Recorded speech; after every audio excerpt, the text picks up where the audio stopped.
Levia will discuss water-to-forest interactions. I'm going to tell part of my personal story and then weave that into my research. And so I saw this class, Forest Hydrology Field Methods. I said, wow, that sounds pretty interesting. That class was so motivating to me. At that time, I knew that I wanted to be an eco-hydrology, forest hydrologist, and I knew that I wanted to be a professor. Here's a picture of a tree, right? Okay.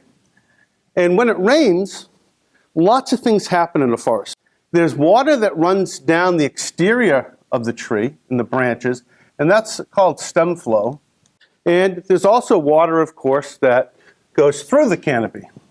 And that's called, as you might expect, throughfall.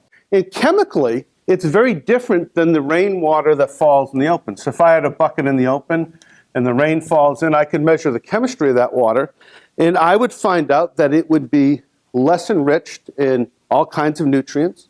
One tree, maybe this big around, a very ordinary tree, could generate hundreds and hundreds of liters of Stemflow in one rain event.